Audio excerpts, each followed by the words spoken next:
სეპარატიზმს და ქართველებს საშუალებას არ აქვს. ჟურნალისტია და შეკითხვას დაგიწყო.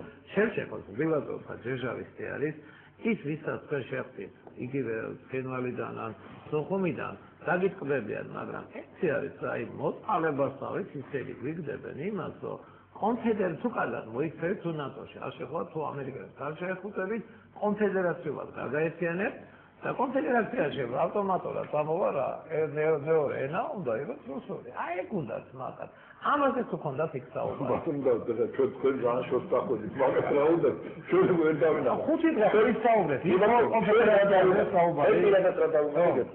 რუსეთში არის ორი ძალა, რომელიც ერთმანეთს ებრძვის. ერთი ძალა არის პროქართულად, ასე ვთქვათ, და ქართველებთან ურთიერთობის მომხრეა, მეორე ძალა, რომელიც ქართველებს ვერ იცავს და ამ ძალებს ძალიან ხელს უწყობენ სხვადასხვა ეროვნულ ერთი რა პირდება, მეორე რა პირდება. რა პირდება და პირდება, რომ ჩვენ ხელს არ შეგიშლით თუ საქართველოს ტერიტორიაზე არ იქნება ასეთი სამხედრო ბაზა. იყოს ნეიტრალიტეტი. ჩემი იდეა, რომ რაც გავაცამი, რომ კავკასია უნდა იყოს ნეიტრალური და კავკასიაში არ უნდა იყოს სამხედრო ბლოკები და კავკასიაში უნდა იყოს ეკონომიკური აყვავების და სოციალური თანასწორობის რეგიონი და სივრცე, ეს მიიღეს თავისუფლებობამდე. ახლა როცა ვიტყვი რომ მე ამერიკულ ბაზას ვასწავლებ, იმიტომ რომ რუსეთო შენ უნდა დაგშალო, რა თქმა უნდა ბომბას დაგიშენ სადღაც გიზავს. ორი აზრი არ არსებობს. თქვენ თუ გონიათ რომ ეს გადაწყვეტილება ამერიკულ ქართული ხელშეკრულება ჩაივლის ექსცესების გარეშე ძალიან შესახად. ძალიან ცუდ პროცესებში შევდივართ ჩვენ დაუნებურად. და ეს პროცესები გამოწვეულია იმითი, რომ ჩვენ არ გვეყო იმისი უნარი, რომ დიალოგი მანამდე გვეწარმოებინა, სამწუხაროდ ჩვენ საზოგადოება გვიან გამოვხიზდით ამ პროცესებისგან, გვეგონა რომ ან ოპოზიცია, ან ხელისუფლება ვიღაც ამ მისიას ძიმეთვით აიღებდა, მაგრამ ჩანს რომ არავინ არ იღებს. ფიქრობენ, როდის მოიგებენ პარლამენტს, როდის გადააყენებენ ნიშას, როდის რაღაცას ეკონომიკა ინგრევა, ქვეყნის ტერიტორიები ინგრევა და უფრო დიდი პრობლემების წინაშე შეიძლება აღმოჩნდეთ უახლოეს ხანში ბატონო დავით, ტერიტორიულ მთლიანობასთან დაკავშირებით, თუ ეს აგრესია არ შეჭერდა რუსეთის მხრიდან. და ჩვენი მცდელობა ზუსტად ეს იყო, რომ ჩავედით და უცხარით. რომ რა მინდა, გვითხარი და ჩვენს რა გვინდოდა ის უცხარი. და გავუდეთ ერთმანეთს და ეხლა მაშინ კიდევ უნდა ვიჭიდაოთ, რაზე უნდა ვიჭიდაოთ. რა დიდი მადლობა, მამუკა, ეგრევე თქვენ გითხრათ კონფედერაციაზე იყო სერიოზული ესე ვთქვათ გზავნილები თქვენ? არა, კონფედერაციის გასაგები სერიოზული არ ყოფილა, იყო ლაპარაკი, რომ ჩვენ შეგვიძლია განვიხილოთ პოლიტიკური მოწყობის სხვა პრინციპები. აი რა უმაინც. არის ისე რა შეესაბამება. იმისთვის რომ ეს რეჟიმი ამიზრო არ არის. ეხლა არის ამიზრო. როგორ ბატონო დავით, ჯერ დიალოგში ასეთულ ხარ, კაცთან და უკვე კონფედერაციაზე უნდა დავუწყო. მაშინ შეგეძლო კაცი გეუბნება ჰუმანიტარული საკითხები განვიხილოთ, პრობლემები დავაბრუნოთ. ახლა პრობლემს თუ დააბრუნებ, იქ თუ შენ მას აუგზავნე ქართულად ლაპარაკი, იქ თუ შენ მას ყოლა რა იცი, გარანტიებს იძლევიან ისინი. ბატონო დავით, ახლა ჩვენ მოკავშირე რუსეთში არ გვყავს. ეხლა ყავს მოკავშირე საზოგადოებრივი პალატის სახით. საზოგადოებრივი პალატა უკვე ისეთივე პასუხისმგებელია ჩვენს გადაწყვეტილებებზე, რასაც ერთობლივად მივიღეთ. როგორც ჩვენ ვართ აქ პასუხისმგებელი, მოდი ესე გავამწვავებ ხალხს, ისე რომ ვასწავლე თქვენ მართლა მესმის თქვენ ისე კითხვების ისე არა, ლოგიკური კითხვები. მოუვა ყველას ეს კი, ბუნებრივია, მაგრამ მოდი ახლა მახსოვს რაც თქვა იმ სხვა პოლიტიკური მდგომარეობის, პოლიტიკური მდგომარეობის დაკავშირებით საქართველოში. არც ესე არ ჩაღმოებულა ჩვენ პირდაპირ ახლა მენდასოსო და ამდენზე არ ჩაყარი? იცი რა შეესაბამება? მე ჩვენ წავედით ასეთი პრინციპით, რომ მოდი დიალოგის რეჟიმი შევქმნათ და მე ვილაპარაკოთ პოლიტიკურ საკითხებზე. იმიტომ რომ დიალოგის რეჟიმის პროცესში ბევრი ისეთი ჰუმანიტარული საკითხი ამოტირტივდა, რომელიც ასე ვთქვათ, უფრო მნიშვნელოვნად მეჩვენა. მე რომ მივიდიოდი მაშინ ვთქვი, ჩვენთვის ეს მნიშვნელოვანი საკითხია დაკარგული ბიჭების მოძიება და სავარაუდოდ მათი ცოცხლები არიან დაბრუნებული. თუმცა რასაკვირველია, ის პოლიტიკური თემების მნიშვნელოვანია, რომელზეც ახლა მახსოვს ლაპარაკობდა, მაგრამ მე ვთვლი, რომ დიალოგის რეჟიმის შექმნა საჭიროა. მე ვილაპარაკოთ ამ საკითხებზე, რა. ის როგორ არის? აქ ცოტა სხვანაირი ტაქტიკას მოდიფიქროთ, რომ ჯობია ჯერ ცოტა ჩავითრიოთ კარგი გაგებით. საუბარში, აი მე უკვე დავიწყოთ დაკონკრეტება. მე ესე მიმაჩნია, რომ სწორია, იმიტომ რომ მე მაგალითად არ ვთვლი, რომ ბევრი რამე გასაპირებელი სალაპარაკოა რა. აი ჯობია რომ ამ ფორმით ვილაპარაკოთ და რაღაცები აღვადგინოთ. ჯერ კიდე აღვადგინოთ და მე დავიწყოთ მოაჯირის შენება, ხო? ხო, გარდა მაგისა.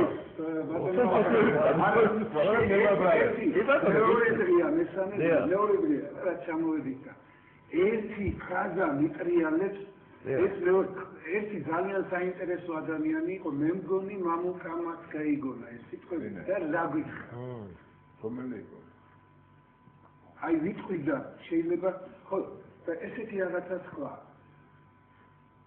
აი ცოლთან დაკავშირებით რომ მოკელი სემდო უხალი ბაჭველეს გავდა სემდო ქართველებიო ძალიან მაგრად გვიყავ ხართ მაგრამ ანგარიშს არ გიწევთ მაგრამ არის ერთი ის არ გვიყავ მაგრამ ანგარიშს უწევთ ეს კარგი ხოდა სემდო ანგარიში გაგვიწიო მოყარდა კიდე ანგარიში ამას დაუპიქდია რა ხო საინტერესოა ხო გოლერა საინტერესოა ჩვენები არის პრეზიდენტი მინდა ვაკეთოთ განსხვავებს იქ ქართველებს და მოიწია პანდემია გაფიქრე იაკეთებს ყველა არ არის დასული ხა უფაბეს დასულების არიან დია დიდი ბატონო დავით სანამ თქვენ სტუმრებს შეკითხვას დაუსვამდე ერთი იმით მინდა დავიწყო რითიც თქვენ დაიწყეს რა დღევანდელი ინციდენტი ტრაგიკული უწოდა ტრაგიკული კი არა ნათელი სურათი იყო რა ხალხი ყავს ხელისუფლებაში რა და კოკამ აჩვენა რა ეგ ამბავი ხო და ეხლა რა მინდა გითხრათ ბატონო დავით თქვენაზე ხელი ძერჟავნიკიაო ის შევჩენკო ძერჟავნიკი შევჩენკო კი არა პუშკინებით დაწყებული და მებით დამთავრებული დოსტოევსკი ყველა ძერჟავნიკები იყვნენ ეგ არაფერი მაგრამ სწორედ ძერჟავნიკებთან უნდა გამონახო საერთო ენა რო იძახით რომ ის რაღაცა გვამადლიან აბა დამარცხებულები ვარ და ჭკვიანად უნდა მოვიქცეთ კოვალენკომ რო არ თქვას რომ ის რა ქვია ისტორიული განვითარების გზას არ ავსით ჩვენ არ ვიცით ეგ რა ის ჩვენი ისტორიული განვითარება იყო ბალანსირების პოლიტიკა ყოველთვის ვიყავით ძერჟავებს შორის ხან სპარსეთს ოსმალეთს შორის ეხლა ვარ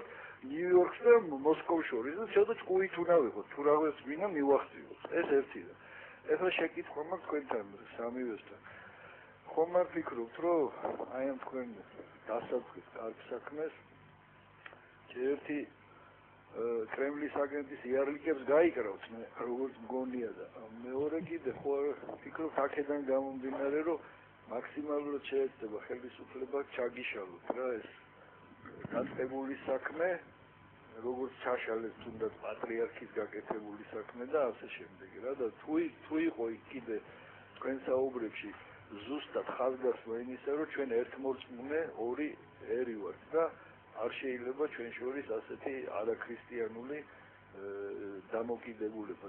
მე მით უფრო აქტუალურად მიმაჩნია ეს ერთმორწმუნეობის ხაზგასმა, რომ ეხლა ბევრს კი აქ ობამას ადმინისტრაციის იმედი, მაგრამ ობამას ადმინისტრაციაში იქ მართლმადიდებლობის ყველაზე დიდი მტერი იდეოლოგის ბიგნევ ჯერჟინსკი და მე ვფიქრობ დღეს როგორც არასდროს ისეა აქტუალური მართლმადიდებლობის ერთმორწმუნეობის თემა. დიდი მადლობა.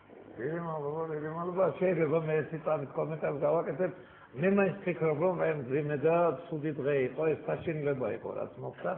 აი, არაქართულია ეს ამერწმუნეთა ესეთი ეს ფაქტების როლა და ყველ პერიოდს მაგო. ხო, ცუდისკები ვერხანები და მაყურებელი სულ წერდა გიორგი კანდელაკი ყოფილა ნაცმოძრაობიდან კომიტეტის თავმჯდომარის მოადგილე. მასთან მოსვლია ინციდენტი ბატონ კოკა-კოლა და დასანანია რა ხდება ჩემის საკითხთან. მე დღეს მივედი გვარცეთებენ მისთან ისულა. ეკა ხოფერია შემოვიდა და გაიგეო მეუნება გიორგი კანდელაკი უცებია კოკა გულსადეს და გამიწდა გული მე ჩავღელაგასი რომ მოხდება გიორგი კანდელაკი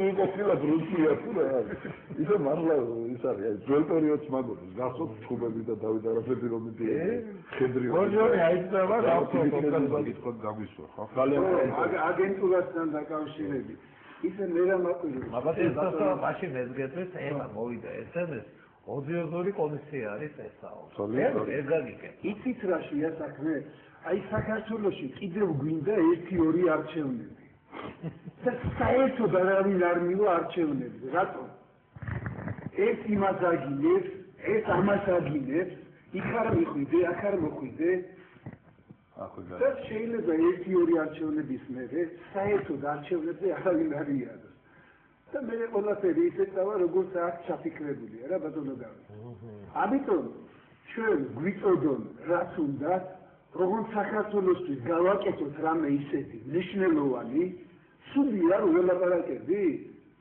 სუდია რომ გზა თუ გაიხსნა